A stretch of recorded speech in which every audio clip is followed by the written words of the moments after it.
There we go, baby.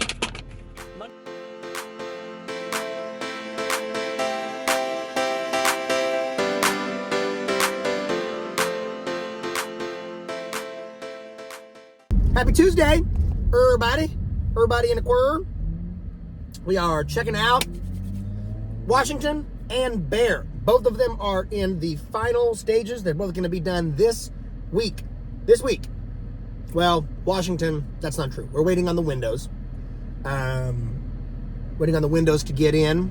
Shout out to my boys, Chad and Corey over at 316 Direct. They get the hookup at the windows here in Wichita. They came onto the scene, I don't know, 2, 3, 4 years ago, and they have just taken over the window game in Wichita. It's crazy. They're killing it, and I love them. They're quick, they're fast, they're cost effective, they're perfect for investors. And everybody in town uses them. Love them. Put a product together that the market likes at an affordable price, and you'll scale really quick. That's what they did. That's what we're doing. That's great. So I'm going to check on Washington. Windows aside, this one will be done this week. Chatting with my project manager this morning on it, and on that one, and we're a little over budget, a touch behind schedule, and the windows certainly don't help with the speed of the timeline, but there's only so much you can control. There's a video or podcast or something that I saw 3 or 4 years ago about letting go of things you can't control.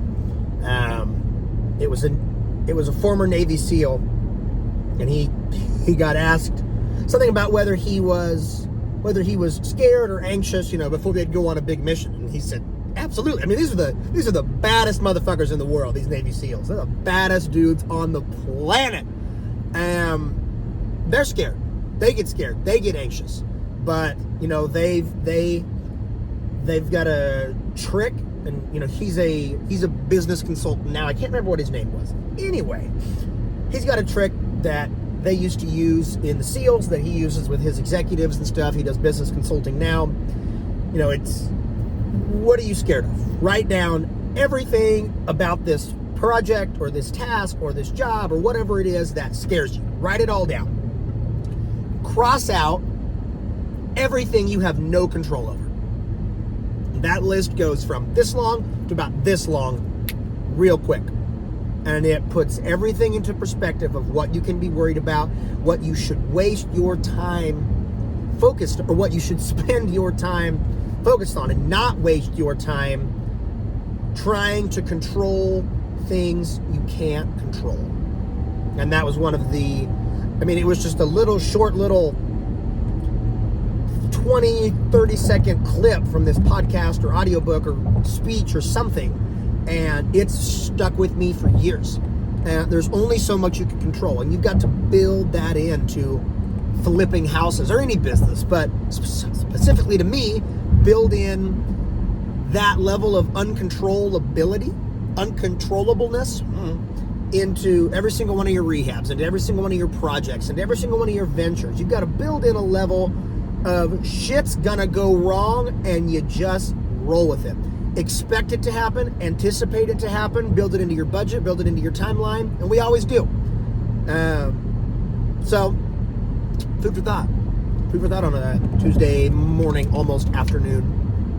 So, we're gonna get down here to this Washington project. I'm really excited to see the progress they've made over there. The LVP is down, the backsplash is in, appliances get delivered, I think Thursday.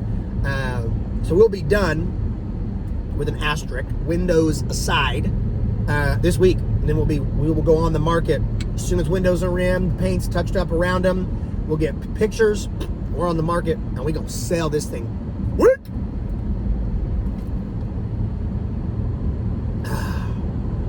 Excited to get in there on this one.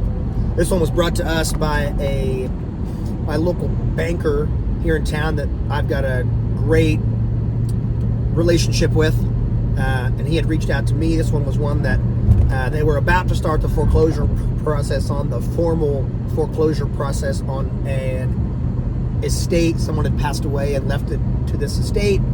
person that had passed away had not done a great job of leaving his family something to hold on to that was worth it. So the house had been multiple stages of disrepair, behind on payments, yada yada yada. So he had reached out to us and said, "Hey, we know you buy a lot of houses. Would you buy this one? You know, we're about to start the foreclosure process, but if we can just do a short sale on it and just knowingly sell it for less than what we owe, just to wash our hands of it, would you be interested?" So I met him down there, looked at it, needed a ton of work. I think we've got $70,000 in this one. So big rehab. But it helped me maintain a relationship with a banker that I have a great relationship with. It furthered that relationship. We don't currently use them for any of our investment properties, but he's a commercial lender, and he might be a guy that down the road, it never hurts to have a commercial lender with one of the leading commercial lending banks in town owe you one. So can't hurt. Looked at it, and we're going to make money on it. So helped to further develop a relationship with someone that is in my industry that we could both benefit from. I kept my guys busy. We kept some activity rolling, and we're going to make money on this house. So it was a win, win, win, win, win, win. It was a no-lose situation. Can't hate it. Let's go check it out. This bathroom, the LVP is in, shower is done, fan is in. Finish up the lights, put the mirror there. Ooh, I'm gonna change that outlet to a GFI. It's no good, too close to the water. Can't have it. Master bed here. Finished trimming out the closet, lights are in. Those new windows are gonna help a lot. Ceiling fans are in the guest bed, closet light. Looks like they're working on trimming out closets today. Let's go see what's working down here. Carpet's in, LVP is in and looking great. Guys did great. The window AC in here, we're having a new unit installed later this week. So that's just there to keep the boys cool down here while they're working. Got to put some trim. This drywall meets this soffit box. Finish swapping out the outlets, the doors, new hardware. This is going to be a cute little living room. Real excited to see it come together. Put those vents back on, paint the inside of that firebox black. Excited. Looks like that stone there is all primed up. It'll be all nice. Put that iron ore on there. Look real clean. Hallways down to the bedroom. New T-stats on. This bathroom is set to go. We got a vanity where the doors don't hit the bathroom. That shower's good. We got touch up around the ceilings. Tub shower good here. Finish resurfacing that when it's all done. What up? Lights, everything is in. Third bed, fourth bed. Finished casing out and trimming this closet. Ceiling fans are in and on. Carpet is down. Clean cut. Big living room here. When these windows are done, you're not even going to need these light fixtures on a sunny day. It's going to be gorgeous in here. They got to finish painting these walls, swapping out the outlets. Baffle lights going in here. Kitchen is all painted. Poles are on. Tile is almost done. Got to put a few doors on over here. Got to clean up behind the refrigerator over there. Vent hood is in. Appliances get delivered later this week. Sliding range there. Dishwasher there. Hookups are ready for it. Sink is ready for us. Here in the kitchen. Finish painting these. Touch up there. Laundry room in here. Finish installing the lights. Finish installing the LVP. Finish painting on the walls. Get it all textured on. Ready to go. That window will be new. Mechanical over here will be new. Excited. Excited to see this one come together. This one's almost at the finish line. Can't wait to show the after pictures. I can't wait to show the before pictures. That's really where you're going to be able to see all the work we had to do in here. Stay tuned. Alrighty, let's go check on Bear. Go check on our Bear project. That one, appliances are also getting delivered this week, but we already have windows on that one. So that one is going to be ready to go before Washington is. But get this thing wrapped up this week, get it cleaned maybe this weekend, early next week, and then turn it over to the property management company and get that thing leased out. Get some money coming in. Get some money coming in on that thing. Headed there now. Go check on Bear.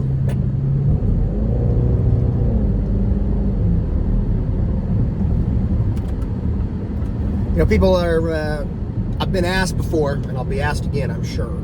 And every time the answer is the same, at least so far. And it was, you know, when I first get started, do I need, like, how many doors do I need to own before I outsource management to a property management company or hire someone on my team to do it? And for me, it was always immediately. A little bit of background. My business partner in the brokerage, he owns a very large property management company. I think they're over 1,000 doors just here in Wichita that they manage. Or they're around there anyway.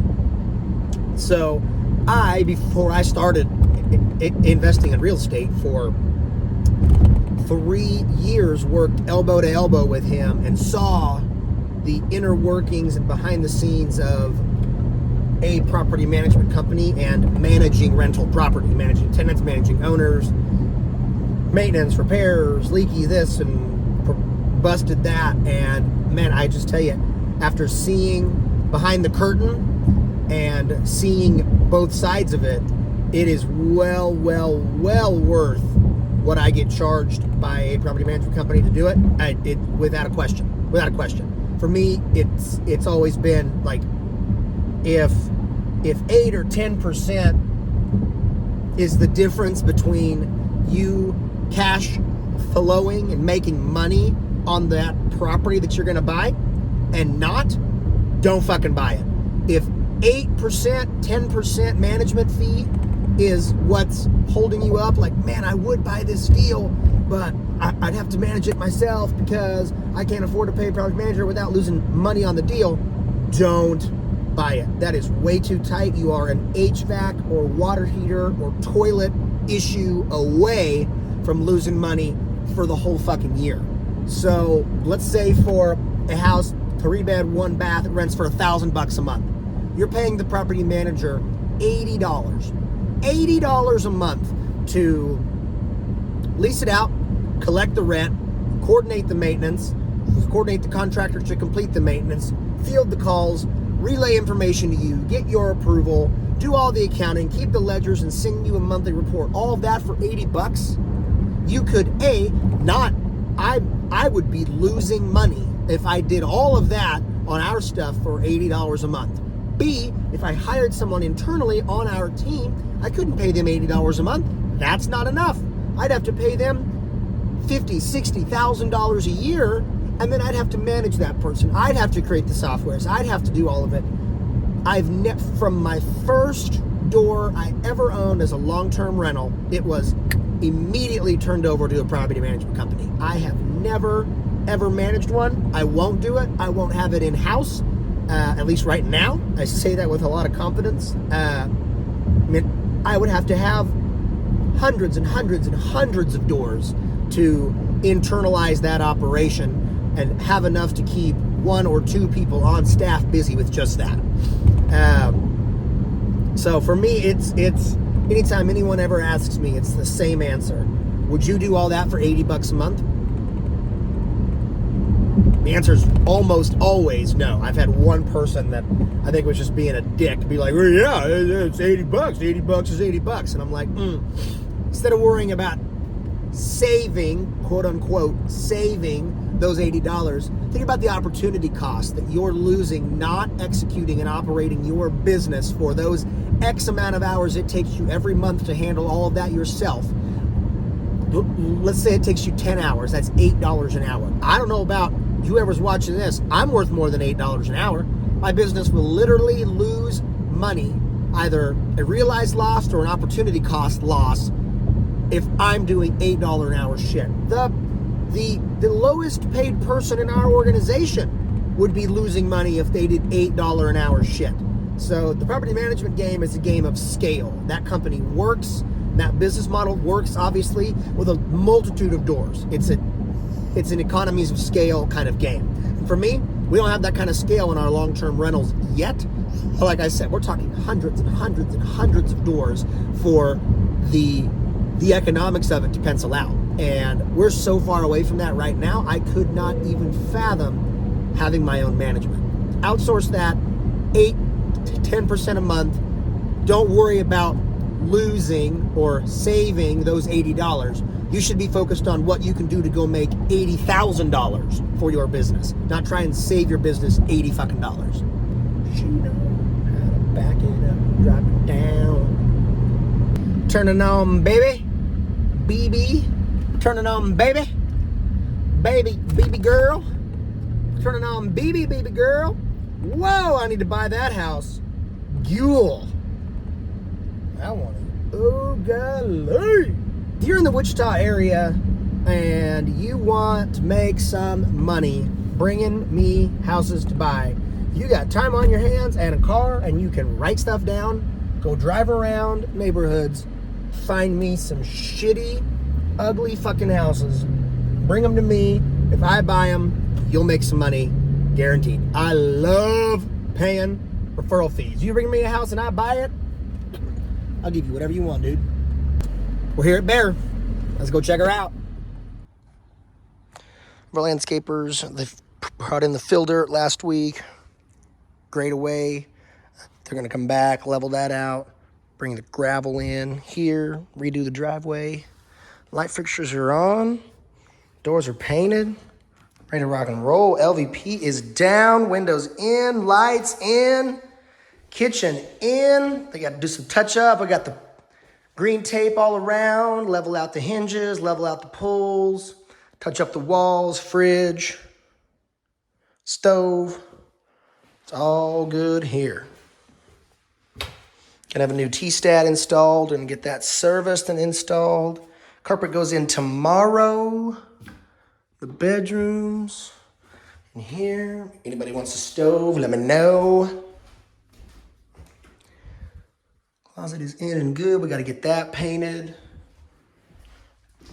Let's check on this other bathroom. Got to get the rest of the lock sets installed, but we are punch list week, baby. Vanity is in. Light fixtures in. Tub showers in. Get the paint around there. We are ready to go. We are damn near there. Punch list week for sure. Appliances are going to be ready to go. Laundry unit's ready to go. Panels ready to go. Other bathroom is set. Ready to rock and roll. Excited. We had a new crew that we're trying out, and this was the first project that we work with them on, and very impressed, really impressed with everything that they did. Like how they work, like the people. We're definitely going to continue to use them. The project came out looking great. We're almost there, like 95% done, but real excited for the finished product, real excited to get this thing rented, get a tenant moved in here, and move on to the next one. Good morning. Morning, people. Happy Thursday. Have not been doing a great job of vlogging this week, but it's no excuse. Best time to plant a tree was 30 years ago. Second best time is now. That means don't just fucking mail it in for a week or a month because you had a couple bad days or you missed a day at the gym. Don't mail it in the rest of the week. You didn't finish your project yesterday. Don't mail it in for the rest of the week. Pick it up. Get started. Second best time to plant a tree is today. Can't do it 30 years ago, do it today. Swinging by Chick-fil-A? Duh. Thursday morning. Can't show up to team meeting without Chick-fil-A. I will be ostracized, and I think they would go out and form a board of directors for the sole purpose of removing me as the CEO and owner. They would Steve Jobs my ass if I showed up without breakfast on Thursday. So what I'm actually going to do, because I value my time and efficiency more than anything in the world, other than my wife and child and like a small group of people, I'm going to go to the office and get started on the day. The team meeting's not for another hour, 15 minutes. A, love efficiency. B, value my time. C, them bitches would be cold if I got them now and they sat in the conference room for an hour just in the bag. They'd be all cold. So we're going to DoorDash these mugs. They're going to get there right at like 9:50. Right before team meeting. Be piping hot and warm. That's a good leader right there. That's a good boss. That's a good owner. That's a leader that cares. So, let's see, what are we getting into today? We've got some special projects that we're working on that I can't say too much about until they're public. That's special projects we're really, really freaking excited about. Working on behind the scenes. We're just about ready to announce, and that will come up. Stay tuned to our social media. I'm sure by this time next week, if not the next week's vlog, we'll have something said about it. But in the meantime, just know we're working on something really, really exciting, something that folds into our business really nicely, and something that I think all around, top to bottom, everyone that does know about it within one roof is really, really freaking excited for it. So I'm excited about that. I am going to go check out Bear today. I think we're getting appliances installed today, and then we need to schedule the cleaner and turn that thing over to Wichita Rentals. Get that thing leased out. Ready for that. What else?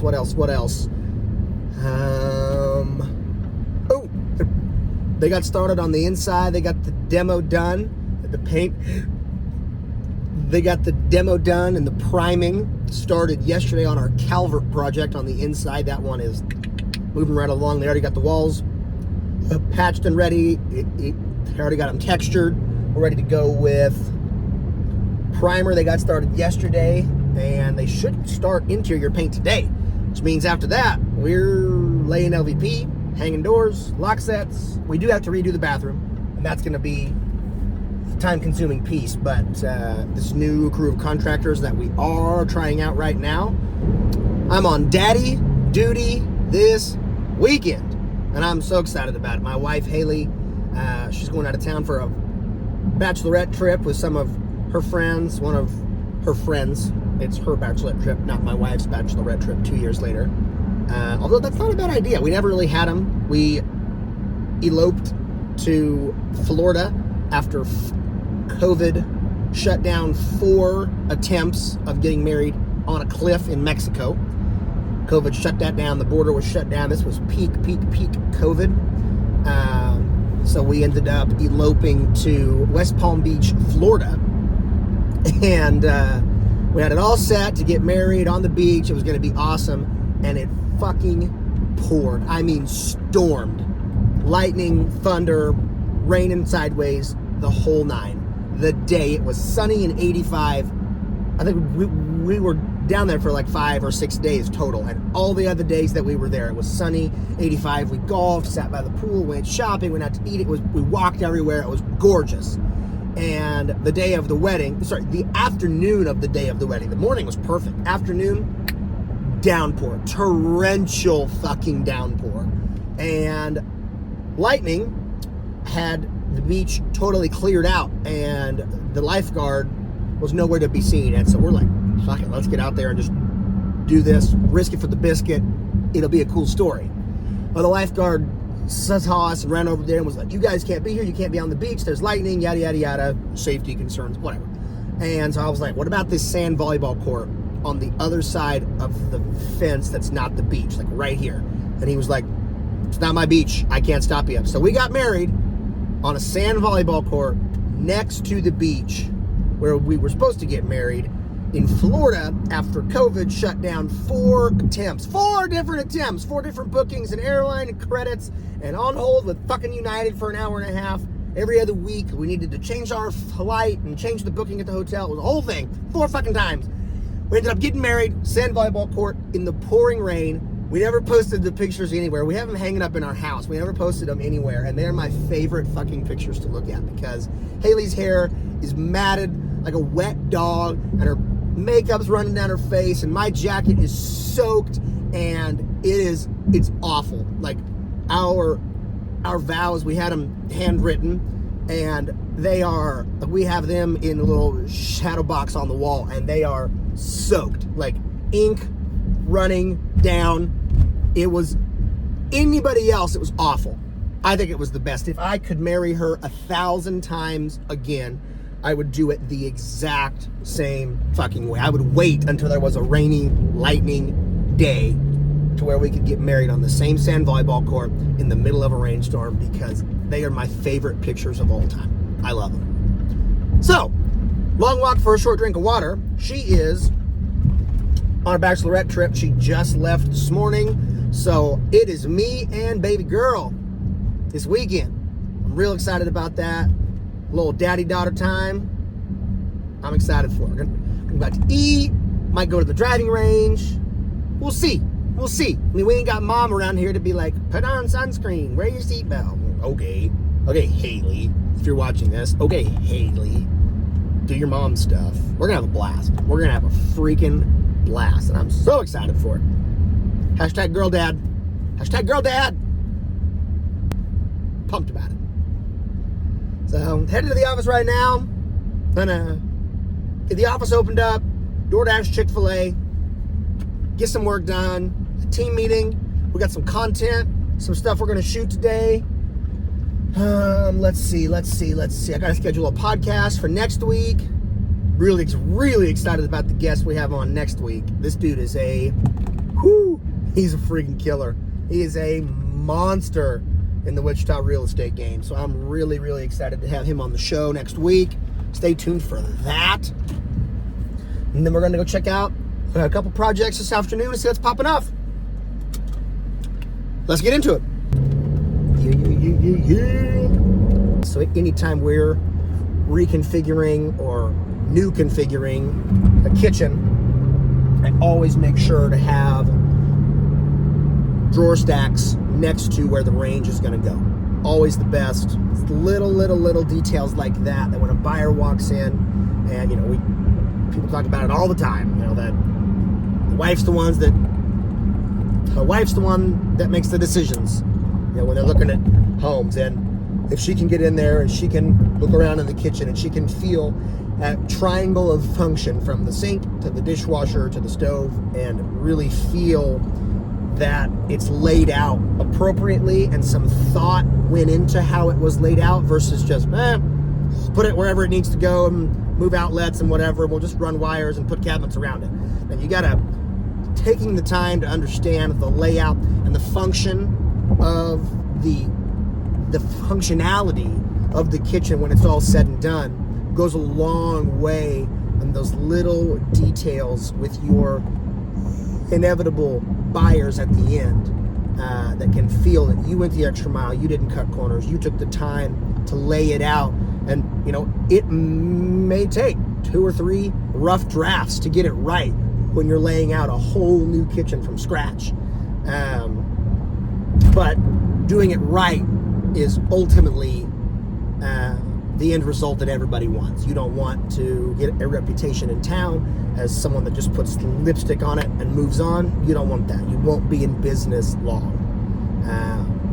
Reputations will follow you and oftentimes precede you, and that's not always a good thing.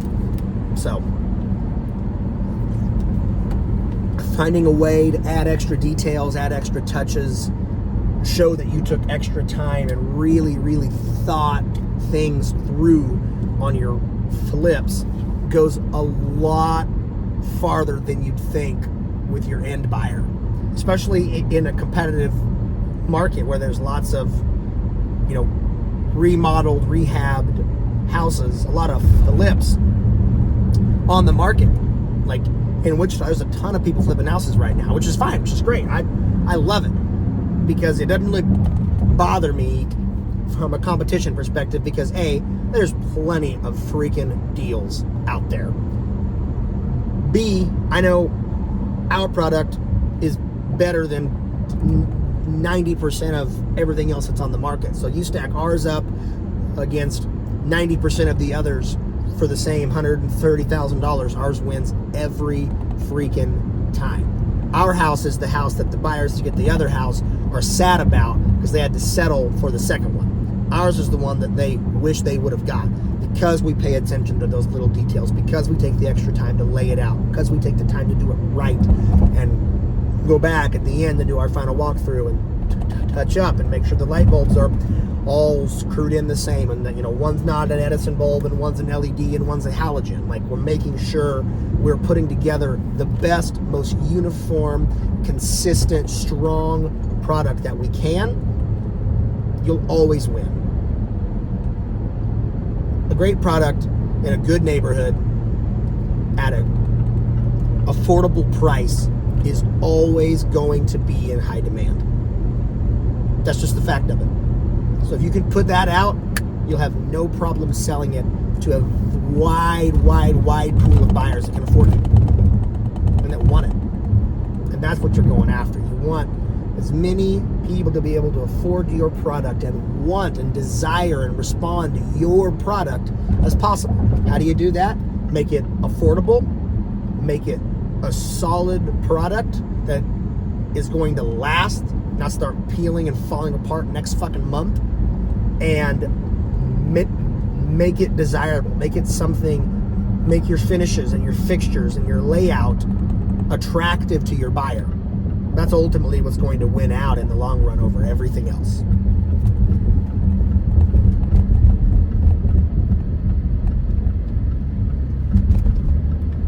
Real estate's an illiquid asset for the most part. Real estate's an illiquid asset, comparatively speaking, to something like stocks, where if you're losing your ass on a stock and you made a mistake and you just didn't do it right, or you just don't want to fuck with it anymore, you can sell it. You can sell your shares, someone will buy it, damn, done, gone, lick your wounds, take your loss, move on. What you can't do you can't do that as easy and as quick in real estate. You own a hard, fixed asset. You've got to go find someone, or someone has to come bail you out of that same situation, but in real estate. And that's not always an easy thing to do. So, but the beauty of real estate that you don't get with stocks, just to use the same analogy, is you don't get to force that appreciation like you do in real estate. If you have $5,000 worth of stock in Tesla and you buy $10,000 more, your portfolio didn't go up in value. You didn't just force and create this true appreciation of value in that asset. You can do that in real estate. You can own a house for $30,000 that's worth $50,000, and you can put $20,000 in it, and now what it was worth $50 when you only had $30, and now that you put that extra $20 in there and improve the asset, now that house is worth $100. You can force that appreciation in the asset in real estate like you can in almost no other investment. And that's my favorite thing about it, other than leverage. Leverage is also fucking awesome. That's a topic for a different video. What I'm saying is, and what I'm trying to get to, long walk for a short drink of water here, is that when you're putting your product together, whether it's a rental, whether it's an office space, whether it's a single family rehab and put back on the market to sell, you want to put together the best product that you can, that's most desirable to the largest pool of people, at the best price, not giving it away, not fire sale, not undercutting your value just to move it quick, but pricing it appropriately, and even just a tad, just a touch under what the comps say you should list it for.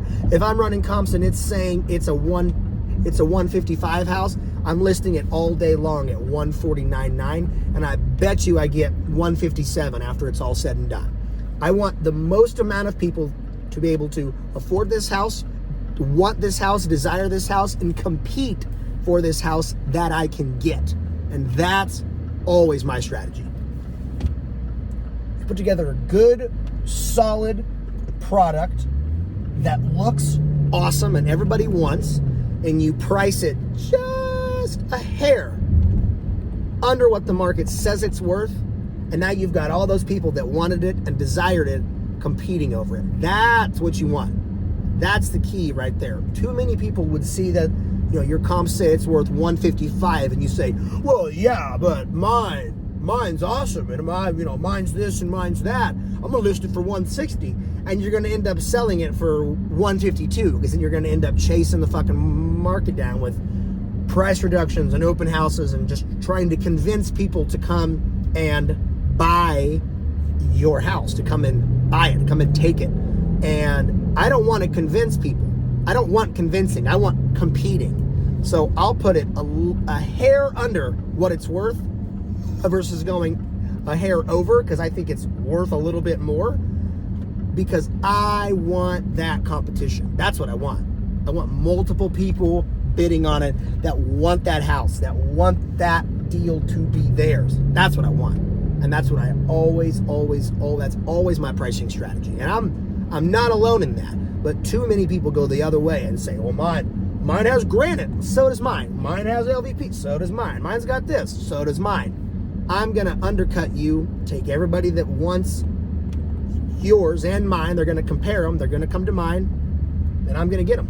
I'm gonna get more for mine than you'll get for yours if you overshoot the market versus if you undercut it just a little bit. Pulling up to Calvert right now. Everybody just left for lunch on this one too, but let's go check out the progress inside. Oh, we got a directional sign over here for an auction. House going up for auction in this neighborhood. I love this area. Let's go check inside Calvert and then go look at that auction house. Smells good in here. Smells like paint. Over here checking out Calvert. Texture's good. Ready to get the paint going. We are primed on the ceilings. Ready to go. Trim is off. Trim's getting painted. Cabinets covered up. Don't want to get texture on the cabinets. No siree. This is where we got to put this. This is where we got to put our cabinets. We're going to put our stove centered from here to here. We're going to take out this cabinet, put a vent hood there, give it some height. Then we need to put a cabinet same width as this one, lower. Same width as this one, lower on either side of it. We're going to put drawer stacks on both sides of our stove. Super functional, really improve everything. This wall's already painted and done over here with the white dove. Shout out to Drake at Sherwin-Williams, my guy, always hooking us up, getting us right with the paint. He's the dude. If you're in Wichita or really anywhere in Kansas, Kansas City, he's the guy. He's the guy to see. Texture looks good. They got this all painted up. Looks real good. Good work, guys. Bathrooms demoed up. We demoed the tile out above the surround. Do a new valve, new mixer, new trim kit. I'm gonna raise that head up taller there. We're gonna tile from tub to ceiling, add a light up above it. It's really gonna give it some height. We love doing that, especially when it's the only bathroom in the house. You've gotta have a tub somewhere or you alienate young families or families with young children buying your house. If you're a parent at all, you know you gotta have a tub somewhere in the house to give that kid a bath. So if it's the only bathroom in the house, like it is in this one, we always keep the tub, but we don't want to sacrifice having a cool shower for mom and dad, who are ultimately the ones signing the contract and paying for the house. So we want to appease the family aspect with the tub, but still make mom and dad happy with having a cool shower, as cool as we can. So once again, this just goes back to, we're gonna niche out shelving on the backside here. Gonna have to frame that out. Really paying attention to small details to please your consumer from all aspects. So this is going to be a really cool bathroom when it comes together. I'm excited to show off the shower. I'm excited to see if this new crew, I'm excited to see they talk and brag about their tile work. So we'll have to see really how good it is. But I'm excited. Here we look good. This room's damn near all finished up. Just got to cut in at the top, lay down the trim. Texture looks good in here. They're knocking this one out. Really, really excited for this one. This one's going to be a 3 or 4 week rehab, and we're going to be on market. Sell this thing quick. I'm excited for it. So stay tuned on this one. All right, we're going to follow some directional signs down this weird fucking dirt road in the middle of town. No such luck. That's too bad. Kenny, is Tucker sad? Why is Tucker sad? Tucker not sad. Kenny, is Tucker sad? No. Are you being silly? Why is Tucker sad? Tucker's not sad. Did Tucker go to bed? Yeah. Is he gonna stay home today and go night-night? Yeah. Kenny, are you excited to go see Grandma and Grandpa today? Hello? Are you excited to go see Grandma today? Whoops.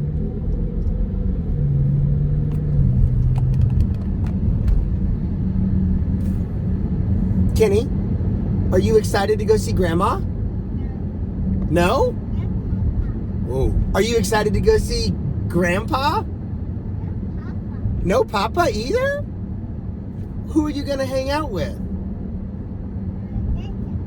Huh? You're going to hang out with Daddy? No, Daddy has to go to work. Daddy has to go get this bread.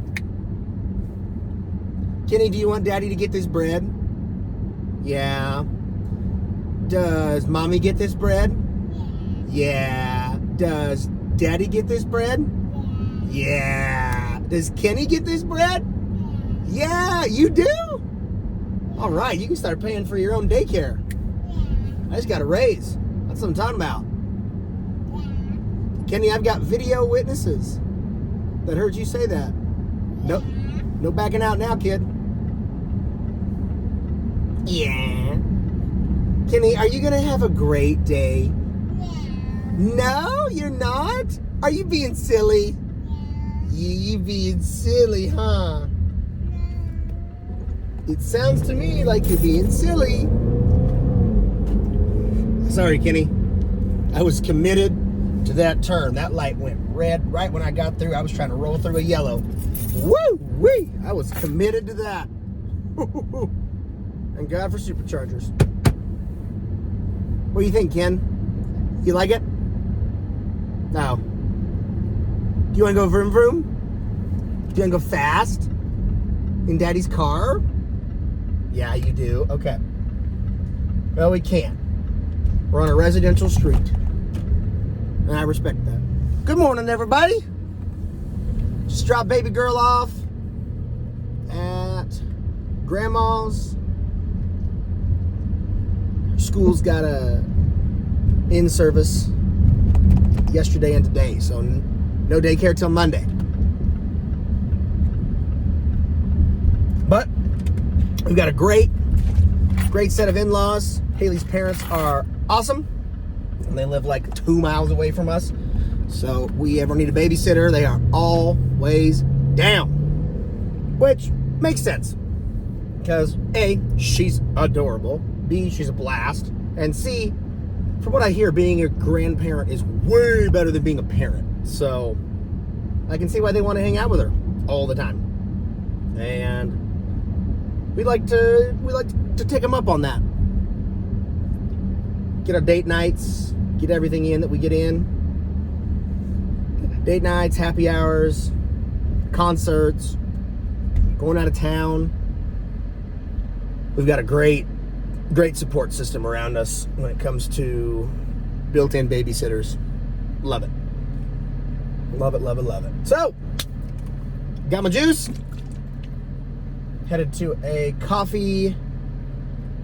little coffee date.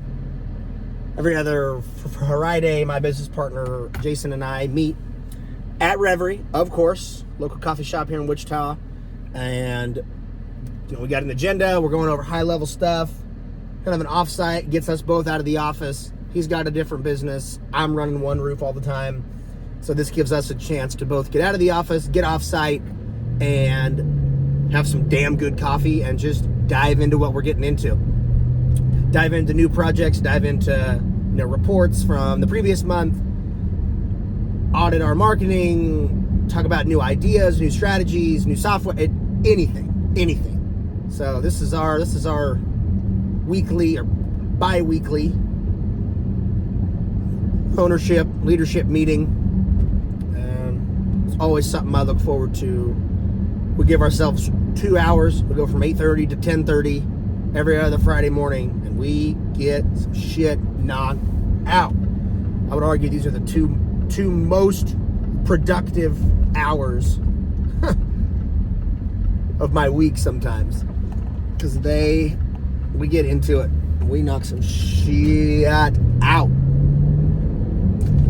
So, always good. You get him and I in a room talking about the same things at the same time. He's quite a bit older than me. Jason, if you're watching, I'm not sorry. He's been in business a lot longer than I have. Always been a mentor of mine. Been a mentor of mine since I started working for him at his insurance agency when I was 15. I was 15 when I met Jason, and I worked for him at his insurance agency. I was his bitch. I did paperwork and filled binders and filed and all the stupid typical intern stuff. But I was 15 and he paid me by the hour. And most importantly of all of it, he took me under his wing and showed me entrepreneurship, showed me business, showed me sales, and up until that point, I was going down the traditional path. I was in high school and I was really into basketball, and I had some JUCO and NAIA basketball offers to go to school, and that's what I was going to do. I was going to go do that, and I was just going to figure out what I wanted to do when I was in college and just go that route. Nothing wrong with that. Nothing wrong with that at all. I almost did it.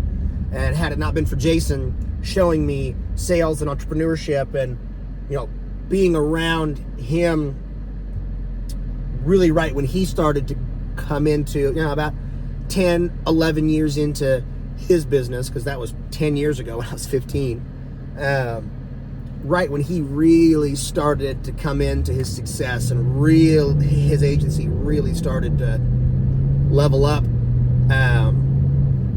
He took me under his wing and showed me everything.